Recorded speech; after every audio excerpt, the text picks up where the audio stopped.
Here are your hosts, Derick G and AJ. Reflecting on a historic night coming off of UFC 281, we had 11 of the 14 bouts go to a finish, a stoppage. Not to mention, UFC broke the record of 7 first-round finishes. It was something to see. We got 2 and news, but I think the biggest story that we need to talk about is Alex Pereira. I mean, come on, man. And new. This was the narrative, This was the storyline. Everybody said he would come into the UFC, he would come into mixed martial arts, only 7 fights deep, he would challenge Adesanya, and he would take the belt, and that's exactly what he did. Now, was it that simple? Was it that easy? No, not that quite, right? But it's still something that we're definitely going to need to be talking about here in the upcoming future. So let me break it down with my co-host, the New Mexico native, the Santa Fe bomber himself. AJ, brother, you said it was on the list of possibilities and it came to fruition. How shocked were you in that 5th round? We thought Izzy could hang on, but Pereira came to finish the show. What'd you think? Derek, there's some real dangerous moments in the fight, man. Like we said in the pre-show, edge of your seat kind of fight. I was hoping for something a little bit more boring, but Izzy decided to lay it all out on the line and become be the champ that he really is. Ends up paying the ultimate price for it, man. This was not very shocking because this was kind of the narrative going into it. Like you said, everybody's expecting Pereira to come in and just absolutely destroy. But when you're getting hurt, man, he was on wobbly legs for a second. If there was 5 more seconds in that first round, I think we'd be talking a whole different story right here. But that's not the case. Ends up going the way it does. My jaw was on the ground, Derek. How about yours, bro? That's the best way I can say it. I was flabbergasted. I was shocked, but I was only shocked because this was Kamaru Usman-esque, but not. It's a completely different category. We're gonna talk about that in a second. But I was a little shocked simply because it felt like the grappling that Adesanya initiated to really change the tide of the fight ended up backfiring in that 5th round, and it looked like he didn't have enough gas to elude that straightforward attack of Pereira. Like, Pereira literally came into that 5th round saying, all right, well, I have to knock you out. I have no choice. Walked him down and knocked him out. It was as simple as that. And it makes you wonder if he would have did that in the beginning of the fight as opposed to the 5th round, how things would have changed. But either way, a win is a win is a win. And new ×2. Give me a quick take on a Zhang Weili, man, becoming a 2-time champion, limiting Carla Esparza to only 6 significant strikes and taking the belt. What do you think? Bro, how devastating does Weili Zhang look, man? I was telling my girl for the longest time, watching the fights with her, that I've been hyping up Weili Zhang in this new Fight Ready camp and her wrestling and just all this stuff. But this fight card, I wasn't gonna do it. I wasn't gonna look dumb. I wasn't gonna be fooled because wrestling is such a hard sport to master. And Weili comes in and just absolutely dominates, bro. Just absolutely dominates. And just, I was eating sour grapes all night, brother. It was a rough one. Congrats to Weili Zhang, dude. Absolutely dominating performance, man. I was saying there's something about Madison Square Garden, man. There's something about New York where the title just seemed to change hands. And we're going to talk about the future state of these divisions here in a couple of moments. But folks, do want to give you the friendly reminder, if you have not subscribed yet, you should absolutely subscribe right now. All it takes is a click, share the show with your friends, let them know to subscribe.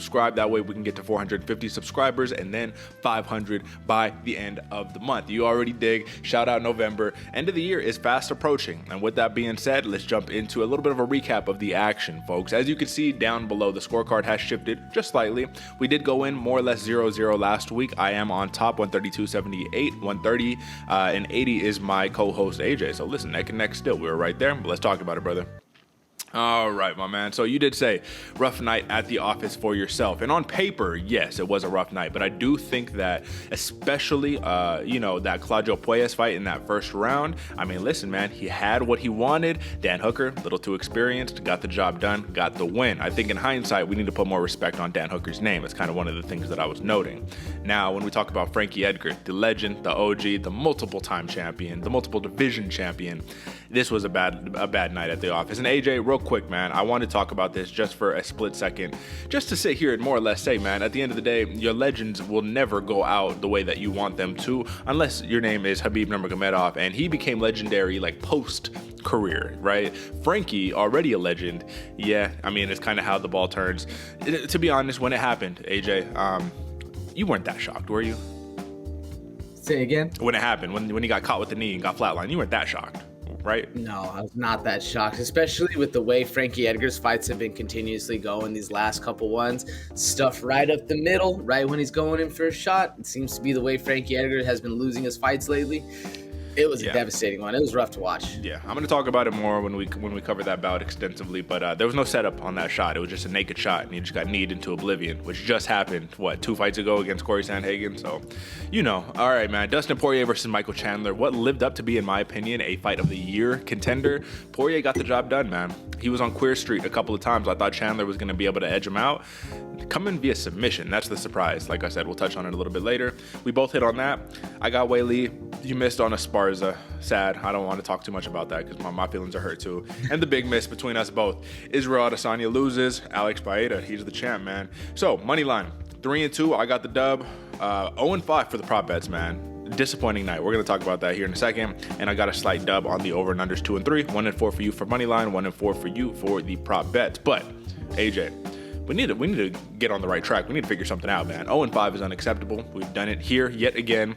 And it's not necessarily like we're just completely off the mark. Adesanya was, 3 minutes away from a decision victory? Like, it's another case right here.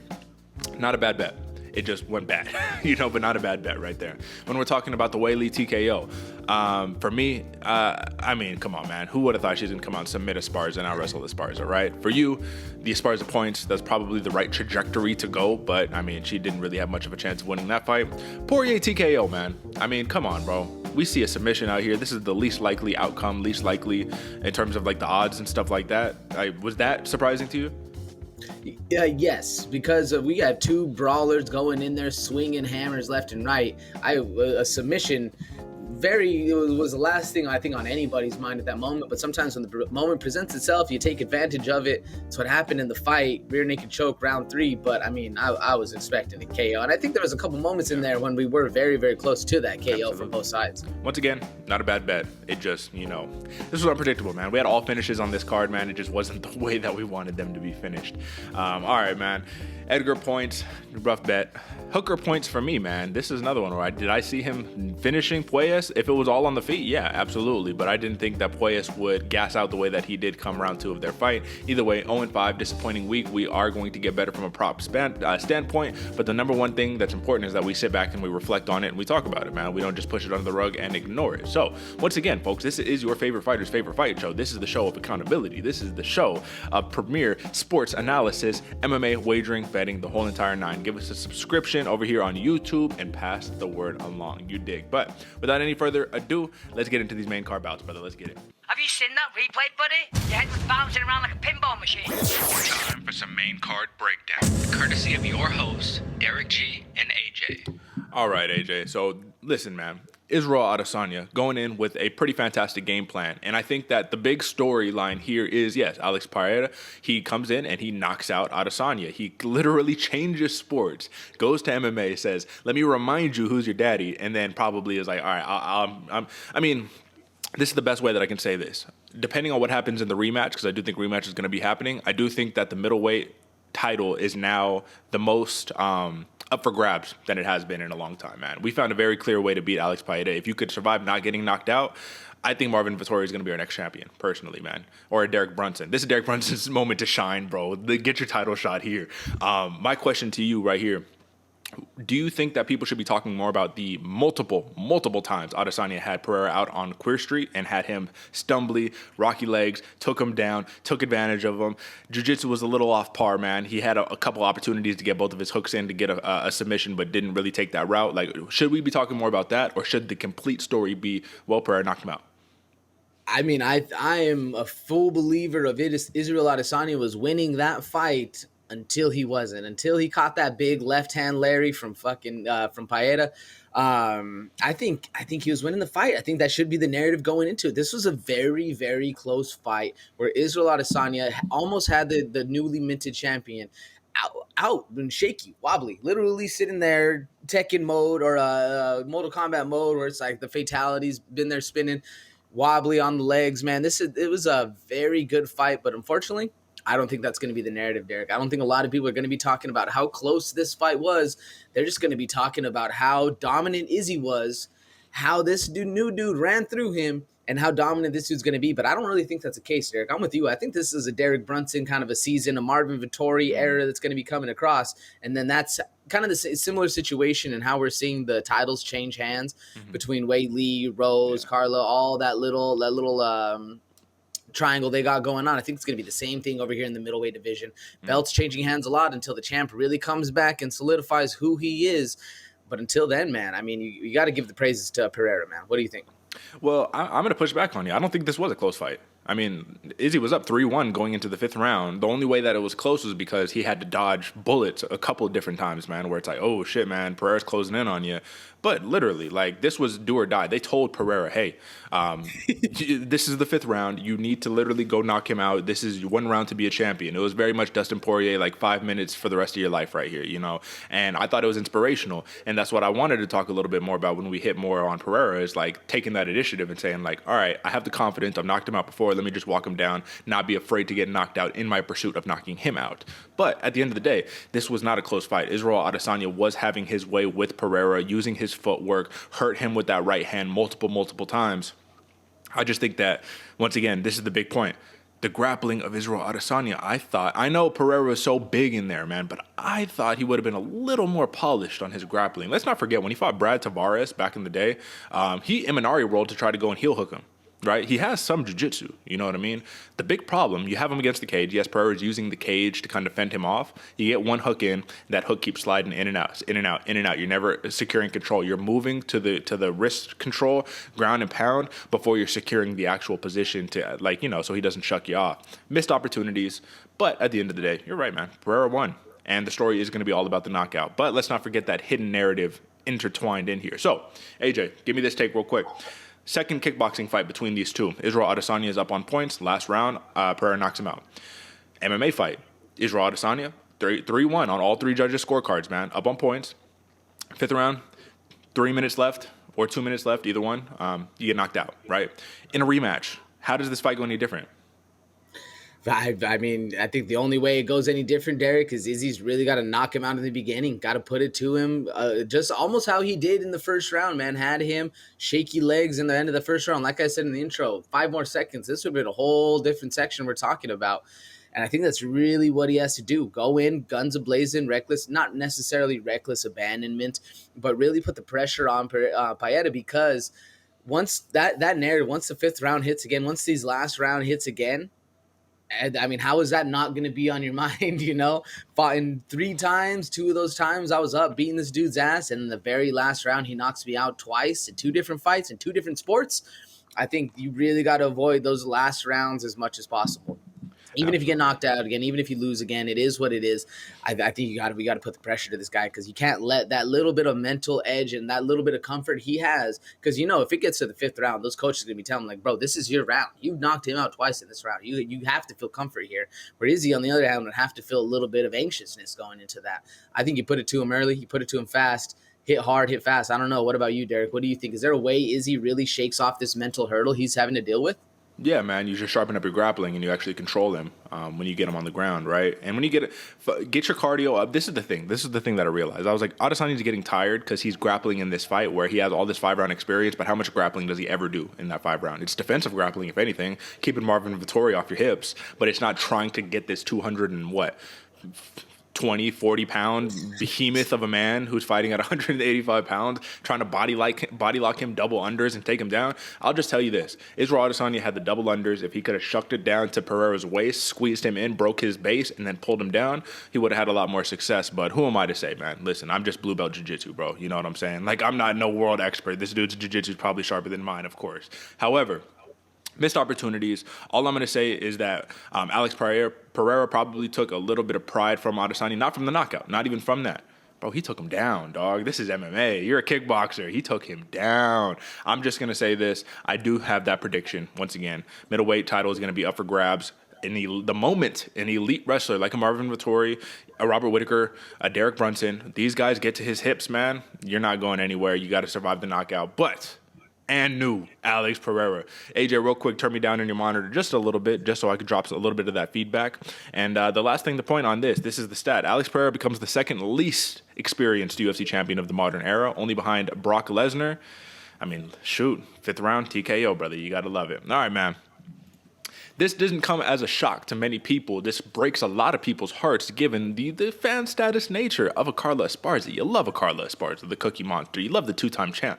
But there is a 2-time champion now in Zhang Weili, who I think we have to argue, man. I don't see this title changing hands. I mean, in the near future, unless a good old pal of hers, Rose Namajunas, creeps up again and says, you know what, I think I want my title back, bro. You said it in the intro, man. Weili, explosive, wrestling was phenomenal. But the real thing here, man, is that for Weili, her decision could have backfired in terms of her game plan, man. When she decided she wanted to play jiu-jitsu, not wrestling, but jiu-jitsu with Carla Esparza, I was concerned. End of the first round, Carla Esparza's on top of Weili because of the reversal and starts pounding down some ground and pound. How concerned were you? How concerned, Derek? Yeah. Yeah, man. Very well, I guess on my end, not concerned because I was betting on Carla Esparza. So I was very excited that she was able to flip it around, get on top, control the position. And I thought that was going to be the remainder of the fight going into it, man. I thought this was, once I saw, because Weili was looking good and explosive, very, very dangerous fighter. You saw the biceps popping, bro. She was looking good, hitting hard. And once the kind of the momentum shift at the end of that first round, I was feeling very excited, man. I was excited to see what was going on. Thought that was going to be the mental, capacity or the mental game plan that Carla Esparza was going to implement. Turns out not, man. 1 minute into the second round, Weili, the strength of Weili is kind of just something I don't really see we see it every now and then from the women's division, but I feel like Weili, every single fight she has, gets stronger in multiple different areas of her own fight game. Very impressive for her, man. How concerned were you when you saw Weili or when you saw Carla Esparza flip it around on her in round one? I was very concerned because I was like, what is this game plan? I was like, there's one area Carla Esparza could beat you, and you're voluntarily going there. Why are we doing this? However, when I saw her attack it in the second round, I was like, oh, she's confident. Her cardio is ready to go. Like, she's ready to fight, right? And the thing that really made it worthwhile is that she was picking Esparza apart. I mean, on the feet, man. You look at the total strikes. 42-19 in favor of Weili. Significant strikes, 37-6. No takedowns for Weili. Technically a takedown, 1 of 4 on her shots for Esparza. But yeah, Esparza just had nothing on the feet for Weili. Weili too explosive. And remember what I said in my prediction. I said if there was going to be a TKO, it wasn't going to be a flatlining Weili over Esparza. If anything, it was going to be too athletic. I'm putting too much on you, and you're not able to keep up with me. I feel like that happened in a submission version. The reason why I say that, AJ, is because if you think about it, you went to a world-class wrestler. You basically took her back to a degree. You put her in a crucifix, and you rear naked choked her from the crucifix position. Let's just say this is another one of those ego punch that hurts your spirit and your soul because they did what you're best at and they beat you at it. That's not good, bro. That's not good. The worst part on top of this, I think that for Israel Adesanya, he at least went to the press conference after, right? And he handled it like a champion, like a true one. He's explained it all. He said, I agree with the stoppage. My ego, I wanted to go more, but yeah, he won.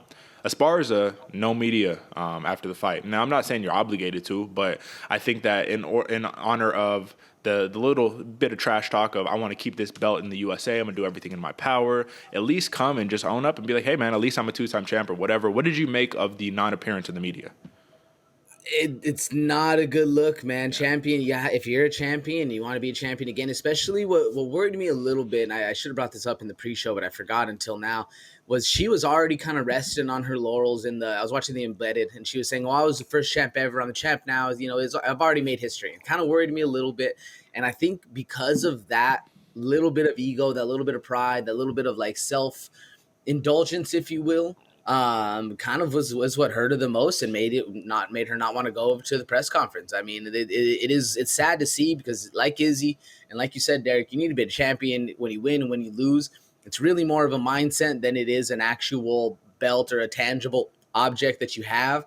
It does not a good look for Carla Esparza, unfortunately, man. You really want you want to go out there and realize the people that you look up to or the people that your kids looked up to that they're watching on TV go through this hard stuff. That they're a good person outside after as well, and they're taking the lumps when they have to take the lumps. Just like on this segment when we're putting that we got 0-5 on the pop bet, you gotta accept those lumps when you take, or when you give them. You gotta accept the lumps when you take them. That's how it goes. You want to see more out of Carla Esparza, unfortunately. Absolutely, and I'm gonna just say this, man. I don't. Oh, sorry. Let me put this back. There we go. I don't think anybody questions a Carla Esparza and her character, man. I think she is probably one of the more phenomenal people outside of the cage as she is inside of the cage. I just do think that this was a missed opportunity in terms of cementing your championship status in the history books. Not that you're a current champion anymore, but that you held the championship and you did the right thing when you had it. Like I said, said, this is just be the example you want your kids to see and all that. But then again, we take a step back and then we be like, this is MMA and this is face punching, so who gives a shit, right? So either way, Zhang Weili, she is the new champion, 2-time champion, looking dominant. My last question before we move on. Let's say we match make Amanda Lemos versus Zhang Weili. That's the new title fight. Let's just say, right? Who wins that fight? Zhang Weili.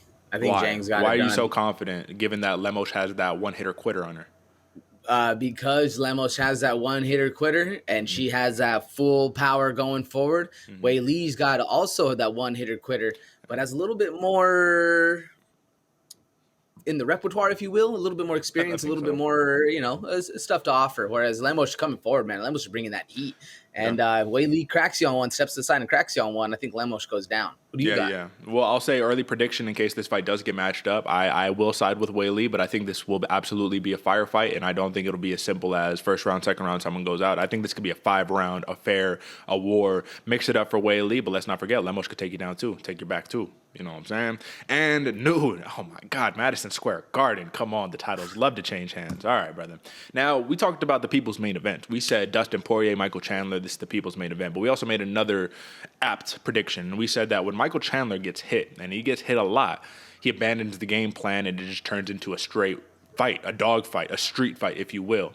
Now, that did happen. And we thought that the wrestling would go out the window. First off, he shot way sooner than I expected, man. Did you expect him to shoot early in that first round? No, Derek. I was expecting the shots to come out in the second round. I thought they were going to give the crowd what they wanted, toe-to-toe in a phone booth on the first one. The second round comes up, then the shots start happening, then the fights, then the game plan comes into effect. Michael Chandler, though, put it to him at the beginning, In the beginning of the first round, but come towards the end of the first round, Poirier won the round and had Michael Chandler on a real queer streak. So this is another example of a couple more seconds in that first round, and we're saying Dustin Poirier walks out, cleaned him up, first round TKO, going back home to Lafayette, Louisiana. However, didn't happen, but at the same time, when we dug into the trenches, round 3, Michael Chandler made a pivotal mistake. Man. This is one of those where I'm like, I see this in the gym every day, and this is a mistake you cannot make. He decides to come up, put him on his shoulder, right? And when he drops him the wrong direction, bro. So first off, you drop Poirier down to the ground. You start to try to take his back. You don't solidify that hook. I'm going to go on all day about the hook, bro, because that hook is literally position before submission, right? Get your hook and then turn him to the other side. Get your other hook. Now you got control. You fail to get the first hook. Poirier, a jiu-jitsu black belt, he starts turning so he can start taking the back of Chandler. And what do you know? He does. And at the moment when you have these black belts who are experienced, who have done this repetition after repetition, when you get that reversal, when you turn to take the back, he immediately put the body triangle on him. It was game over from there, bro. I could have told you that from the jump. It was game over once he got that body triangle, because at that point, all that's left is, I'm going to face crank you. I don't give a shit. We're fighting right here. I don't need to be nice to you. And what does Michael Chandler do? And this is something I see a lot of people do in panic situations. You fight the hands, but instead of fighting the hands and tucking the chin, so you're fighting the hands to try to bring it up and alleviate the pressure on your chin to bring it more towards your face and your nose. Yeah, your nose might get broke, your teeth might get smashed in, but at least you're not getting choked. He fought the hands down and literally choked himself. He literally put Poirier's arm on his throat and, yeah, got the choke, got the win. Beautiful finish for Poirier. Didn't see it happening, man, but that was the pivotal mistake. Now, do you have any comment on that mistake? Do you think that the fight would have had to come? Do you think Michael Chandler really could have pulled this out had he been able to take the back of Dustin Poirier and just kind of close out the round? I mean, I don't know, Derek. We saw Michael Chandler, somewhat take the back, like you said, didn't solidify the actual hooks in, and did a little dirty little fish hook action, if you will. Which I didn't. None of us saw it in real time, but they excellent work from the camera people to pull it up, because that was one of the best / dirtiest fish hooks I think anybody's ever seen, and still wasn't able to solidify the arm under the neck to actually get the choke. I think it shows how good Dustin Poirier's jiu-jitsu and grappling really is, because if you have to cheat to get somebody's neck up and you still can't get the arm in, and Dustin Poirier is still able to fight the hands and get things moving and shuck you off. Pretty impressive from Poirier, man. I mean, the plus 900 submission, I guess it's not that bad, because when I was thinking about this, I was like, Dustin Poirier submitting Michael Chandler, I'm expecting a 4-digit submission prop right there. Pretty damn close to the 900, but I mean, I guess it's not that close from the odds makers. Somebody was expecting it to happen. Derek, how shocked were you, one, that he didn't get submitted by the fish hook, or did the fish hook didn't help? Two, that this ends in submission. I mean, like you said, we were both looking for TKO right here. Were you absolutely shocked, or were you kind of just like, well, yeah, this is how it goes down? Dustin Poirier does have good submissions after all. I was shocked to a degree. I wasn't, because my thought process was if Chandler shoots, watch out for that ghillie. Dustin Poirier has a fantastic guillotine, almost caught Khabib with it. I always the submission that I thought was going to be the bread and butter right there. Catch him with the ghillie and, move on from there. However, I'm just going to say this, man. I think that fish hook right there, dirty as hell. If you're not cheating, you're not trying. We've already established this multiple times over, but that was dirty as hell. I'm surprised Dustin Poirier didn't just try to bite down on his fingers. If you're going to stick your fingers in my mouth, I'm taking your fingers home with me, right? I don't think you would have got any ill will for doing something like that, right? Probably would have at the end of the day. I mean, you shouldn't be doing any of that stuff, but dirty as hell move. I was not surprised about the submission, like I said. I was more surprised, if anything, that Michael Chandler was just so I don't even know the words to put on it, man. Honestly, like when I'm trying to answer this question, I'm trying to put it into like a figure of speech, but he just seemed reckless, man. On the ground, he just seemed reckless. Like, and that's how he fights, bro. He's a reckless fighter. So it is what it is, man. Plus 900 submission prop victory for Dustin Poirier. I'm sorry I couldn't frame that into a better, set of words, but at the end of the day, man, it was just a reckless performance on both ends. But Poirier gutted it out and he got the dub. Now, that little bit of heat that they had after the fight where he basically called him out on his shit, right? Probably the most apt thing to do. But at the end of the day, if you're in that position, is beef dropped at the end of the fight?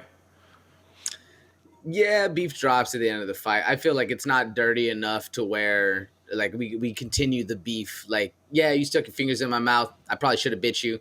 Like that it is what it is, but you didn't like gouge my eyes or kick me in the nuts 4 times or something like that. Like, I mean, if there was beef, I wouldn't be surprised, but I wouldn't say this is going to be something they hold on to for a while. Would you? Well, Poirier also mentioned Chandler blew his nose in his face, so that's not cool, bro. We all saw that too. Yeah. We all saw that. Which I mean, at the same point, we've seen it done before. People literally, you're gonna bloody me up, and I'm on top. I'm going to rub my bloody face in your face. And I mean, this is the first time I think we've seen somebody actually intentionally blow their nose onto somebody, because it was a big loogie, man. It was nasty. That was fucking gross, bro. But I will say this: MMA math. This is the last point on this, and then we'll move on to the next fight. MMA math. Charles Oliveira couldn't submit Michael Chandler, but Dustin Poirier did. Does that mean that Dustin Poirier is a supreme grappler as opposed to Charles Oliveira, or does MMA math just not fucking work ever? I mean, MMA math, brother. MMA math. No, I don't think it does. I think just Chandler had more to worry about with Poirier as far as the hands and the grappling, and I feel like a lot of people underestimate Poirier's grappling. Whereas with Oliveira, everybody was very hyped on the grappling. This dude is just that's where he lives, is on the ground. Yeah. So Michael Chandler was probably more worried about that going into it, not so much worried about the hands. Hence why he got dropped in that fight as well. And I don't think it equates exactly like that. Do you? No. As a resident jiu-jitsu guy, would you say? No. MMA math is fucking stupid, man. It doesn't work. It doesn't exist. It's just funny because I can hear some people being like, well, Poirier is clearly the better grappler than Oliveira, right? And it's like, no, that's not quite how it works. However, big win by Dustin Poirier. I did mention in the pre-show, I feel like this fight, even though it was fantastic performance of the night, or I think this was fight of the night actually, took away from a couple other really fantastic fights, man. But meaningless, right? Where do you go? You guys already fought Islam both, right? Volkanovski's up next. I don't know. All right, brother. I don't have much to say on this next one other than Chris Gutierrez, El Guapo, looked phenomenal. This was probably the best performance that I have ever seen him to date. However, you did have a perfect kind of opponent for the moment. At the end of the day, you kept him at distance, chopped his legs, hit him with a couple good counters. The moment he shot, you brought up the knee, you flatlined him, you apologized. This to me was why am I blanking on his name? Uriah Hall. This is Uriah Hall versus Anderson Silva, but in the what is the bantamweight division, right? I think so. Was it featherweight or bantamweight? Yeah, bantamweight division. Bantamweight. Yeah, this was Uriah Hall versus Anderson Silva. Chris Gutierrez kneed him into oblivion and then profusely apologized after. It was like, I'm so sorry. You could tell he was very emotional, had a lot of stuff going. His coach, Mark Montoya, over there at Factory X Muay Thai, he's dealing with some health issues as well. So very emotional, a lot of impact. And then you retire Frankie Edgar. Phenomenal performance. Give me a couple quick thoughts on Gutierrez, but then after that, AJ, let's talk about Frankie Edgar's in-cage reaction. So give me some thoughts on Gutierrez. Yeah, man. I mean, Gutierrez, what can you really say, man? This dude, his kicks are just something else. Flexibility in his hips are insane. We saw, I mean, and it was Frankie Edgar leaning into it, literally throwing this both hands out, ducking into the shot, leaving his chin open. You can't really say much about that going down. It was a beautifully read timing knee by Chris Gutierrez. But what I was wanting to take away from Chris Gutierrez the whole fight, man, was how slick and powerful his leg kicks are, but also he's not there to be hit back. A lot of times you catch a leg kick, somebody will give you one right back, just back and forth, kind of playing that tag game that we always like to talk about. But Chris Gutierrez has some good foot movement, man. He's able to hit you and get out, so he's not getting hit. Looking really, really good. Taking out a vet like Frankie Edgar is a big move. I'm excited to see who they pair him with, because I don't think from here on out, after you take out Frankie Edgar, I think you're going to be fighting either old veterans back, taking out more and more and more, being the hitman that we see a lot of the times, or you're going to be fighting that upper echelon, that top 10 kind of fighter right here. It's going to be interesting to see where they put Chris Gutierrez. But what was the other one, Derek? What were you saying? I wanted to talk about Frankie Edgar's in-cage reaction, but let me comment real quick on El Guapo moving up to number 12 in the bantamweight division, if he does solidify there. At the end of the day, man, you look at the people around him. You got the Ricky Simones, Umar Nurmagomedov, Adrian Yanez, Jack Shore, Song Yadong, Pedro Munoz, right? It's going to be tough sledding, man. But now you with the big boys. We already said this is probably the best unranked bantamweight out there right now. And, I mean, now you rank. So now it's time to really prove your worth. I will say this. Phenomenal master of range is Chris Gutierrez. He hits you, like you said, and he doesn't get hit back, man. So that was the thing. Frankie Edgar could not hit Gutierrez. That's why the wrestling became the focal point. And as soon as he shot in, naked, no setup, yeah, you get needed to oblivion. Literally out of Corey Sandhagen's book. It's the same shit that just happened. So big win by El Guapo. Sad to see for Frankie Edgar, but let's talk about that really quickly before we move on. Frankie Edgar wakes up. What happened? Fuck, man, I didn't want to go out this way, but he takes it like a man, like a real man, and he says, listen, bro, my kids are watching, my family, I didn't want to go out this way, this sport's a bitch, and basically dipped out. Couldn't have been truer words spoken by a real OG of the game, man. Give me your comment on that. This sport is a bitch uttered by one of your legends. If you're the UFC, you don't want to hear that. If you're the UFC, that is terrible marketing for you. But if you're a real fan, you realize this: your legends never go out on top. Khabib Nurmagomedov, once again, became a legend post-career. Frankie Edgar, already a living legend. You went out the Chuck Liddell way. You went out the Tito Ortiz way. You went out the Vanderlei. All these guys go out the same way. So give me your thoughts. Yeah, Derek. I mean, all these guys go out the same way. I didn't really fault nor put a lot of weight into the post-fight interview from Frankie Edgar, man. He spoke the truest truth there really is. You eat a fat knee to the face on your very last fight in front of your kids and your family and all the ones loving and supporting you. This sport's a bitch. Yeah, man, that's true. It's how it goes. I mean, What else can you really say besides, Father Time is undefeated. You're going there against a dangerous, dangerous young guy, and you still have the same flaws or oversights that you have had in previous fights going forward. How is somebody that's young and is not going to take advantage of the situation? It's a rough one. It's rough. Like you said, you never see your favorite fighters go out on top. Very, very rare to see the living legends leave as living legends.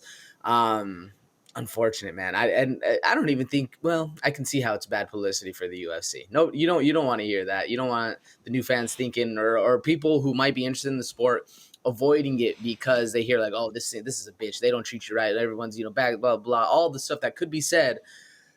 Maybe you don't, but I think Frankie Edgar has a storied career enough to which he, you fought for the UFC for what, like 12, 15 years, whatever it was for Frankie Edgar. You're 23 and 11, grew up in the UFC. Like, I think he gets a little bit of leeway to say whatever he wants leaving the stage. What do you think? Yeah, no, he absolutely has every. I'm just saying he spoke a real truth right there. Like, if you're a UFC brass, you don't want to hear that from your legends. But like, I'm just saying that's a testament to what this sport really is. You think it's glamorous. You think it's all you're going to leave off on this high horse, on this hurrah. They mention him, in his retirement fight and all that. And then you get fucking flatlined like a minute later. It's just, come on, man. All right, that's enough of that. Shout out to Frankie Edgar, the OG. All right, man. This one opened the bout. This was a fun one, man. And you picked on Claudio Puelles for good reason, man. This dude is a young up-and-comer. He is a stud. However, you got to remember, man, Dan Hooker just too experienced. He's fought guys like this before. He fought the Ally Quintas already. You know what I'm saying? He's already dealt with the leg locks. He is a good submission defense fighter, even though it doesn't look like it when you fight Islam and just get destroyed with Kimura immediately, right? At the end of the day, too big, too long, touched him in the breadbasket too many times. How surprised were you to see Claudio Puelles get touched in your breadbasket so many times that you literally are just like, all right, bro, I'm gonna Ryan Hall and I'm gonna keep just trying to Imanari roll at you. It's not working. And now every time you keep standing me up, it's getting harder. I'm getting slower every time I'm trying to get up. Did you think that was gonna really happen come round 2 of this fight? No, man. I thought Claudio Puelles was gonna snap that knee first round. That's my whole idea going into this fight. Is you got to get him down in the first round. You got to get Imanari roll however you can get to that leg and start working a submission. We saw that go down, but Dan Hooker stayed calm, stayed composed, read the situation in which it was going down, and avoided all the danger. There was a little bit of danger in there for a second, but avoided the majority of it and was able to look really, really good on the ground, man. This was a Dan Hooker we haven't seen fight in quite a long time, and it's good to see him back at this one, man. And to speak on the Claudio Puelles getting literally, like you said, touched in the breadbasket like 5-6 times, however much it was. I'm looking at the ESPN. I love how ESPN does the coloring of where you get hit the most, and just the entire midsection of him is just a dark red. And if you've ever been hit there, you've ever been hit in the spleen or the liver, anywhere in your organs that shuts you down, it's an indescribable feeling. You literally can't do anything. And credit to Puelles, because I think on the third or the second or the third kick, you saw him go down, really try to fight it, and power through, and then ate like 3 more kicks to the exact same spot. So he gets a lot of credit for the toughness and the durability he had, and not just absolutely getting shut down off the first or the second kick. But I mean, like you said, Derek, credit to Dan Hooker, showed up who he really is, really put on display that this dude is, even though he's being overlooked, he's been fighting, the top 3, 4 numbers of the division. Now you give him somebody else that's a little below his skill level, if you will. If I don't want to be too offensive to Puelles, because Puelles is a good fighter, but Dan Hooker proves that he's a dog and he's a real deal. He is the fighter we all thought he was. He just ran into some hard competition. Good fight for Hooker, man, and ending on just getting kicked, those toes digging into your body, man. Woof, that's a rough way to fight. Yeah, Dan Hooker, he is number 12. Why? Because he's the one that had the nuts to basically say, I'll fight Islam, right? Islam was 12 at the time. You fall down to 12, you go to featherweight, you get knocked out, So is he really 12 in the world? No, but that's just what your number is. That's why rankings are very subjective. He did say, though, he was like, bro, I'm a level above Claudio Puelles, and I'm going to beat him. And that's exactly what he did. Here's the big stat that I want to take away, and then we'll move on from this. Claudio Puelles, 0 for 8 for takedowns, 5 of 18 total strikes. I mean, clearly there's a deficiency in the game here. Like, you're a little too reliant now on that thing you fell in love with, the submission. You can't get the submission. Obviously, we're going to need to take that into account. We're going to need to address that. Do you think that the key focus when he goes home and he gets back in the gym is sharpen the striking, bro? We know that, sharpen your shots too, because the shots just aren't there. He got mad at DC for DC calling him out on it, but it's just he drops to his knees and like tries to crawl forward. You got to shoot in, like wrestling style. What do you think?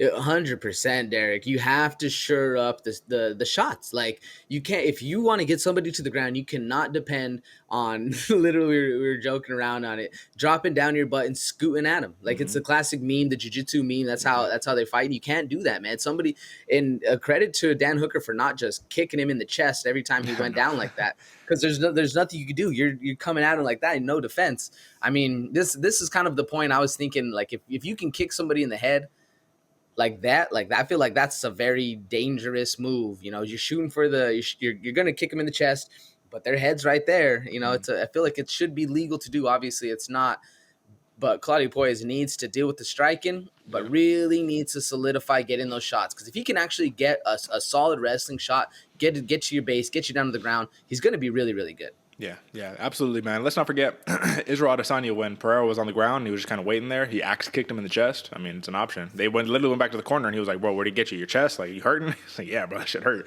All right, man. So, I mean, listen, Hooker back on the dub. I'd love to see who he gets matched up with next. He's a bad man. He says literally, Perth, I'm aiming for you. Any living man on the planet who got legs and who can walk, y'all can get it.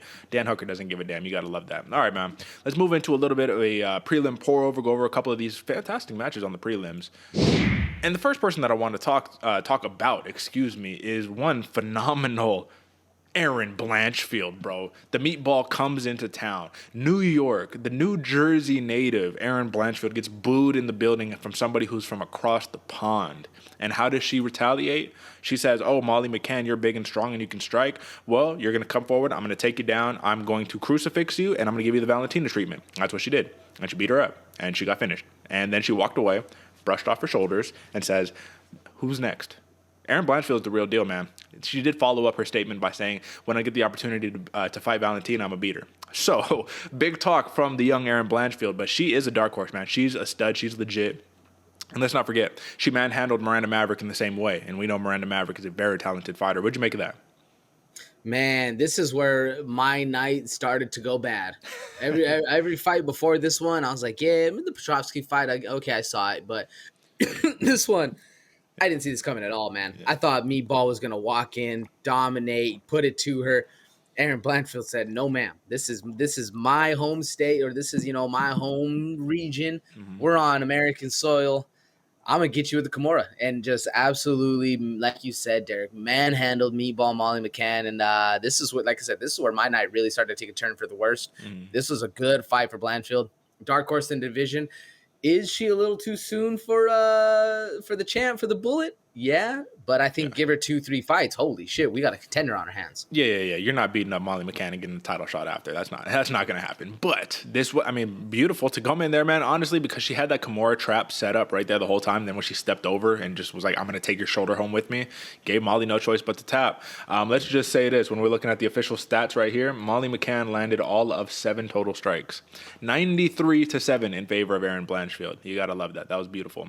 All right, man, let's talk about Ryan Spann, Superman Spann. And I love the performance, but I think the person we really need to be talking about is the Devastator, Dominic Reyes. He comes into this fight, and he says, y'all must have forgot, man. Look at all these fights that I've had. Yeah, I got knocked out a couple times. My offense is phenomenal. My defense is even more improved. You come into the first round and immediately get starched by Ryan Spann via knockout. You got jabbed. Literally, you got knocked down with the jab and then followed up, and it was basically game over. Ryan Spann, first off, we knew that this was, early round, he has all the power to do this. I was more concerned with him jumping a guillotine on Reyes because Reyes may be trying to wrestle or whatnot. But man, this was domination. There's no other way to put it. Two questions. One question, how impressed were you with Ryan Spann, of course? And then the second question following is, should Dominic Reyes call it quits, man? 3 bad knockouts in a row after you arguably beat John Jones. What do you think?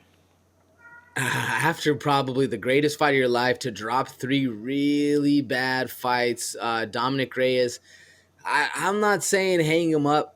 I just don't. He needs something. He needs something else to go in there to really. Because there was a time, man, we were talking. Dominic Reyes was the guy. He was the guy that's going to be taking over the light heavyweight division, and just I don't know if it's a mental thing. I don't know what it is. This dude needs to find Buddha or what. But Dominic Reyes needs something in his life to kind of flip that switch again and really become the Devastator. Because it's rough, man. It's rough to see it. A minute 20 knockout. That is not anywhere near what somebody who almost beat John Jones could be fighting at, and it's rough to see. But at the same point, can you not give Spann the credit, man? This dude has been working his fight, his entire fight game, both ground game. We saw it. He had a good ground game in his last fight, but just that jab, the power that Spann has. Do I think it was a technically well set up and delivered knockout? Not really. It was just a very nice jab. Put it to him. Sometimes you get knuckles to face, and that's what happens. And Ryan Spann has some absolute pop behind him. All right, well, here we go, man. Spann claims he had never trained more than 3 weeks for a fight prior to this fight to Dominic Reyes. So if he is actually training now, and this is what we can expect out of a Spann who's training, dangerous, man. You're going to have to keep a watch on him. But should he retire, man? What's the answer? Should he? Yes or no, brother? I don't think so. No, man. I say keep it in. Let it ride a little bit. It's only 3 losses. Well, it's 4 losses, but yeah. I don't know. What do you think? Do you think? Yes. Retire. Yes. Get out of here, bro. Come on. 2.5 years. Your career goes from the man could be the champion to he shouldn't be fighting anymore because I'm scared to watch him fight due to not just getting TKO. You're getting flatlined time and time again, man. We don't want to see that happen. Shout out to Dominic Reyes, fantastic fighter. It's just your luck hasn't been there where it needs to be. All right, man. Couple quick hits and then we'll move on to the rankings review because we got to get out of here in a couple minutes. Matt Frevola. He ends Otman Azatar's unbeaten streak via first round TKO at UFC 281. Not going to lie, Azatar did look a little off of his game, but the steamroller came in and does what he does best. He steamrolled him. What are your thoughts? Steamrolled him, bro. This is actually a very good fight, a very action-packed 2 minutes and 30 seconds. Big win for Frivola. Otman Azatar looking good though. I was like you said, an off night, but I was still impressed with the power and the pressure he was being put on. Absolutely. Carolina Kovacevic, man, she has a very interesting fight against Silvana Gomez-Juarez, and the thing that we need to talk about is the commission comes in after the fight, right? And does some shit that I've never seen before, modifies the scorecards. And it's hard to do math in general, but when you're doing math in front of thousands of people staring at you, you better get it right. The only thing that I have to say is that controversial, right? I mean, come on, did they have it for Gomez-Juarez and then they switched it for Kovacevic, who should have rightfully won the fight, right? So I think the right person got their hand raised, that's all that matters. But what do you make of that whole situation? That was fishy. Very fishy. Why not do that behind camera? Hey guys, we got to take an extra 30-second commercial break. Yeah. That's a real easy thing to say on the radio. Mm-hmm. Very interesting, and it blew up on Twitter too. Literally everyone is like, "What's going on here?" Very Absolutely. Interesting way to handle it. Absolutely. Don't do it again. I'd recommend don't do it again. But, all right, man. Renato Moicano, he notches his 6th UFC submission win, 10th total in the first round. Rear naked choke on Brad Riddell. Brad Riddell, literally 2 back-to-back submission losses, the only submission losses of his entire career. So it's pretty rough right there. Has an epic post-fight speech, though, man. I think Renato Moicano is putting himself into a star category just because he was willing to talk, man. This was literally one of those where Joe Rogan asks you a bunch of questions and you don't listen to not one of them and you just say whatever the fuck that you want. It was epic. It was awesome. Do you think Moicano's roof has never been raised more than it has now? Yeah, man. I think Moicano has made himself a star. He's gained a lot of fan bases out there, and if nothing else, he's become a meme in the world, man. Because his post-fight energy is exactly what you want to see. Even like I said, I was watching the fights with my girl. She's not a big fight fan, but she loved watching Renato Moicano just ramble off. It was great. It was great to watch. Absolutely. All right, last couple ones, man. Mike Trizano, he snaps his 2-fight losing streak. Man, TKO Sting Choi, man. Sungwoo Choi in a crazy back and forth affair. Gives a fired up emotional speech after, very USA America, let's go. I was not going to be denied, right? I'm about to have a kid. That's that. I'm about to have a kid energy right there. Like, I'm fighting for something different here. I wanted your comment, double knockdown, man. It's rare to see it, but they both clipped each other with the left hook, man. It was left hook Larry City all night long, and it was very meme worthy right there. However, Trizano, he ended up finishing it with that left hook. What'd you make of that? Man, Trizano proved to me, I was actually streaming these early prelims, folks, and Trizano proved to me that he got tapped once and was never going to be fooled by that left hand again. Yeah. He felt the power that Sting had, and they both did. When's the last time we saw a double knockdown? We've seen it a couple times, and it's always beautiful when it happens. Both people eat a left hook, both people go down, but Trizano told himself he's not going to be fooled by the left hand again, where Sting didn't really worry about it. He was like, I got power. I can hit you as hard as I can. You'll go down. I don't have to worry about the power. Turns out he did. Great fight, man. And this is a sleeper for a reason, folks. Tune in. We've been telling you. Absolutely. And now we got the fight to kick off the night. Carlos Olberg of City Kickboxing hands Nikolai Negomedoianu his first TKO loss of his career at UFC 281, and he did it in a dominant fashion, a devastating fashion. Negomedoianu was face down on the canvas for a couple minutes, man, before he was able to get up, and they had a hard time even getting him on the stool. That shows you that Olberg's power is really phenomenal. This dude is legit, right? He's the real deal now at this point. He's the real deal, fighting out of City Kickboxing. This is a very good-looking, up-and-coming talent that we're going to have, man. Olberg, remember the name, folks. Olberg will be around for a while. Absolutely. And then the last point that I want to touch on before we move out of here, Andre Petrosky, right? He gets the very, very big win over Wellington Turman, right? Wrestler versus submission guy. Yeah, the wrestler got the dub. Not the most surprising. But he calls out Bo Nickel. He says, where you at, Bo? He says, you're going to have to stop talking shit eventually. Good move or bad move? Bo Nickel, very popular, but this dude has 0 UFC fights. So, good move or bad move? Great move. Great move. All right. This dude, you're in the UFC and this other dude isn't in the UFC and he has more star power than you. Fuck that. Call his ass out and say he's the one that's scared and running. I don't know. Right. Maybe not. Might not be true, but good call. Yeah. And then lastly, man, Montel Jackson. He's scored 9 knockdowns in his last 5 UFC fights. He's gone 4-1 in those fights. Incredible power for a bantamweight. Decision affair, man. It was kind of one of the more boring fights, to be completely real with you, but he did get the big win over a Julio Arce. So, beautiful to see. Don't really have much to comment on that one. Those are all your prelims, and we went over every single one of them, folks, because there was 11 finishes in 14 fights. It was an action-packed night. And for the sake of time, AJ, let's do a very, very brief rankings review. And you know where we're going to go. There's only one place to go after what happened this weekend, and that's the middleweight division, brother. We just need to shore it up, and we're going to make a very quick prediction on who is the most likely to take the belt from Alex Pereira if he can retain it against Israel Adesanya when they do rematch, as word is that's most likely going to be the outcome. All right, man. So on the very left, right, folks, just so you know, not the most updated for our personal rankings right here. We're going to have to do some work and update it. But if you're looking at the left, these are the current UFC rankings. So currently you see Israel Adesanya was number 1.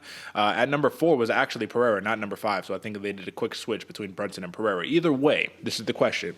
Pereira is the new champion. This is the list of people that can arguably take the belt from him. Derek Brunson, Marvin Vettori, Jared Cannonier, Robert Whittaker, Israel Adesanya. If Pereira retains his belt against Adesanya in a rematch, we cross that name off the list. Of these 3 fighters, Whittaker, Cannonier, Vettori, or Brunson, so 4 fighters, who is the most likely to take the belt from Alex Pereira?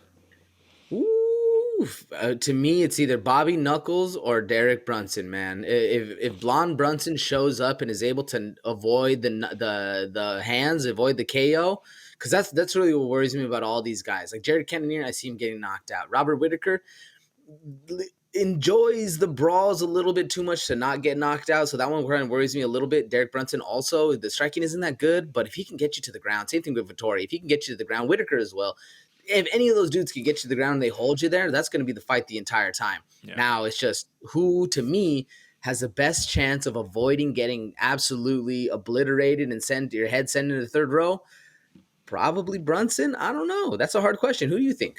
I have an easy prediction, Marvin Vettori. I think he's going to be the new champion. I think that's the easy call to make right there. And the reason why I make this call is because Marvin Vettori has proven to be one of the most durable fighters in the UFC, knows how to take a lick and keep it pushing, man. And he will do anything to get that takedown, right? He will hold you up against the cage. Now the question is going to become, is Alex Pereira going to do what he did to Israel Adesanya, where he did that anti-clinch soon? Because that's the problem. Adesanya at this point was willing to have his back against the cage, clinch him up, and it wasn't the left hook. I meant to mention this earlier to you, AJ. It wasn't the left hook that got Adesanya. It was the right hook. The left hook finished him. The right hook is what started the, now I'm ducking and dipping.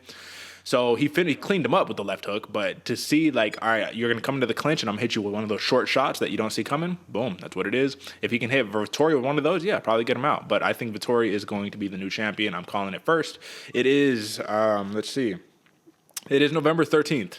When I am making this prediction right now. So if it does come to fruition, I'm digging this thing up for sure.